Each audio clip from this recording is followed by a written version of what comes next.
Rhythm. Everything flows out and in. Everything has its tides. All things rise and fall. The pendulum swing manifests in everything. The measure of the swing to the right is the measure of the swing to the left.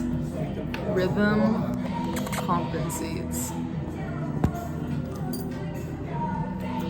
The great fifth Hermetic principle, the principle of rhythm, embodies the truth that in everything there is manifested a measured motion, a to and from movement, a flow and inflow, a swing forward and backward, a pendulum-like movement, a tide like ebb and flow, a high tide and a low tide, between the two poles manifest on the physical, mental, or spiritual planes. The principle of rhythm is closely connected with the principle of polarity described in the preceding chapter.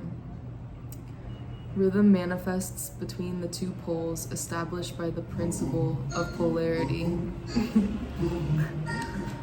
This does not mean, however, that the pendulum of rhythm swings to the extreme poles, for this rarely happens. In fact, it is difficult to establish the extreme polar opposites in the majority of cases, but the swing is ever toward first one pole and then the other. There is always an action and reaction, an advance and a retreat, a rising and a sinking, manifested in all of the airs and phenomena of the universe. Suns, worlds, men, animals, plants, minerals, forces, energy, mind and matter, yes, even spirit manifests this principle. The principle manifests in the creation and destruction of worlds, in the rise and fall of nations, in the life history of all things, and finally in the mental states of man. Beginning with the manifestations of spirit, of the all, it will be noticed that there is ever the outpouring and the indrawing, the outbreathing and inbreathing of Brahm, as the Brahmins word it. Universes are created, reach their extreme low point of materiality, and then begin in their upward swing. Suns spring into being, and then their height of power being reached, the process of retrogression begins, and after aeons they become dead masses of matter, awaiting another impulse, which starts again their inner energies into activity, and a new solar life cycle is begun. And thus it is with all the worlds. They are born, grow, and die, only to be reborn. And thus it is with all the things of shape and form. They swing from action to reaction, from birth to death, from activity to inactivity, then back again. Thus it is with all living things. They are born, grow, and die, and then they are reborn. So it is with all great movements, philosophies, creeds, fashions, governments, nations, and all else birth, growth, maturity, decadence, death, and then new birth. The swing of the pendulum is ever in evidence. Night follows day, and day night. The pendulum swings from summer to winter, and then back again. The corpuscles, atoms, molecules, and all masses of matter swing around the circle of their nature. There is no such thing as absolute rest or cessation from movement, and all movement partakes of rhythm. The principle is of universal application. It may be applied to any question or phenomena of any of the many planes of life. It may be applied to all phases of human activity. There is always the rhythmic swing from one pole to the other.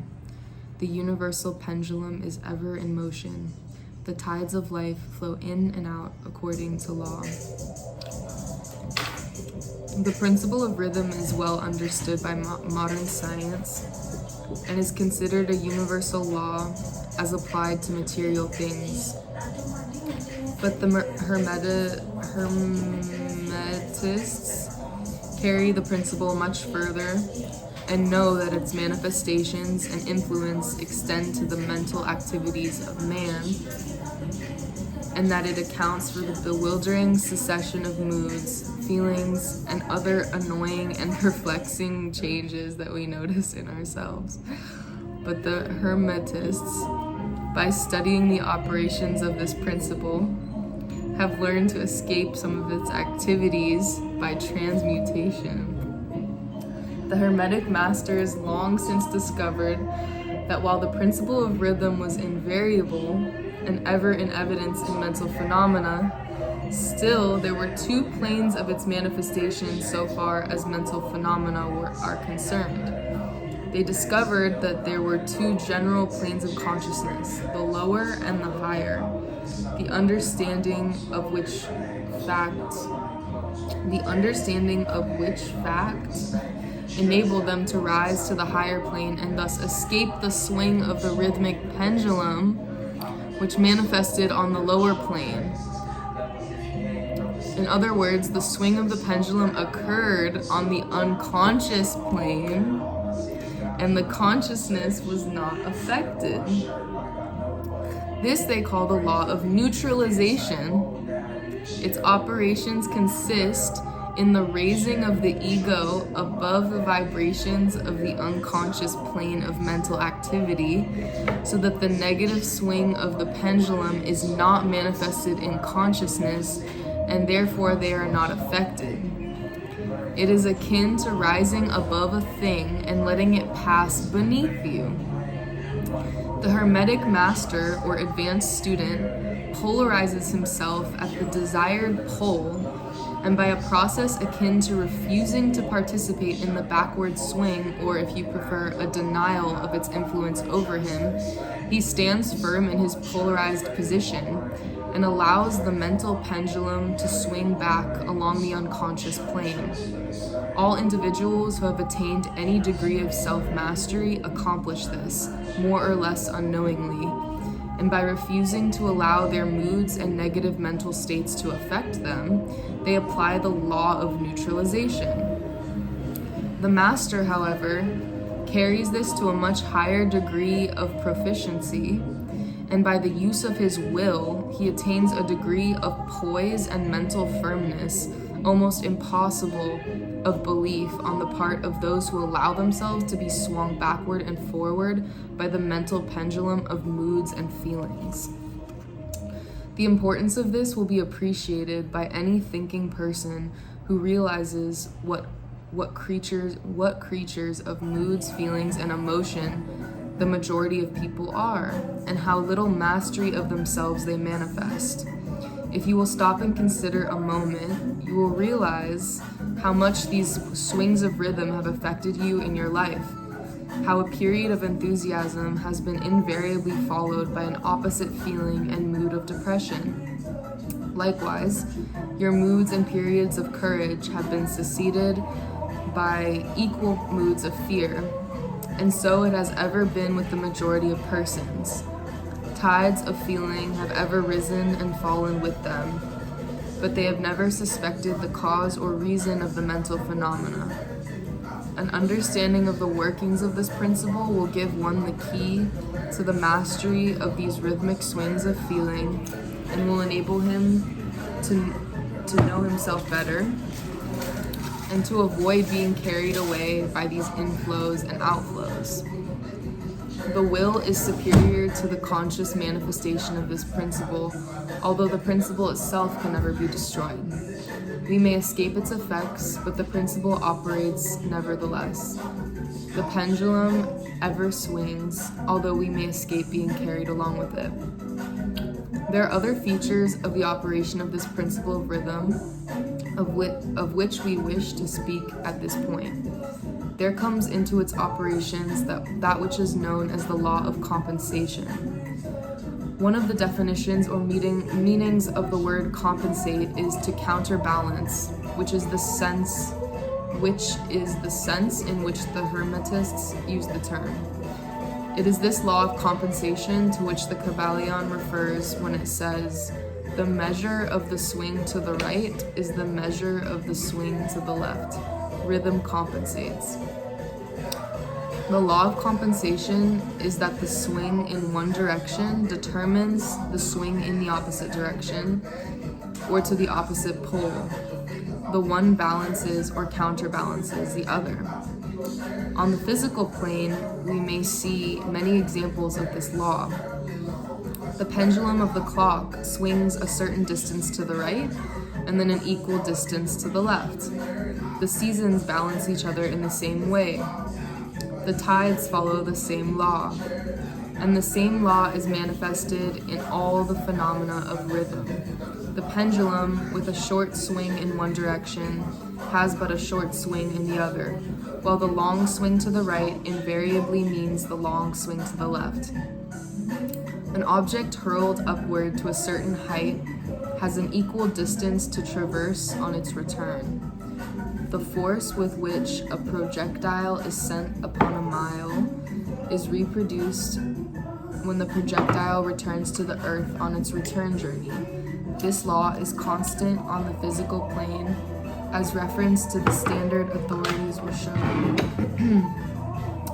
But the Hermetists carry it still further. They teach that a man's mental states are subject to the same law. The man who enjoys keenly is subject to keen suffering, while he who feels but little pain is capable of feeling but little joy. The pig suffers but little mentally and enjoys but little. He is compensated. And on the other hand, there are other animals who enjoy keenly, but whose nervous organism and temperament cause them to suffer exquisite degrees of pain, and so it is with man. There are temperaments which permit of but low degrees of enjoyment and equally low degrees of suffering, while there are others which permit the most intense enjoyment, but also the most intense suffering. The rule is that the capacity for pain and pleasure in each individual are balanced. The law of compensation is in full operation here. But the Hermetists go still further in this matter. They teach that before one is able to enjoy a certain degree of pleasure, he must have swung as far, proportionately, toward the other pole of feeling. They hold, however, that the negative is precedent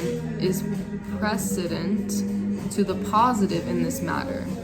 That is to say, that in experiencing a certain degree of pleasure, it does not follow that he will have to pay up for it with a corresponding degree of pain.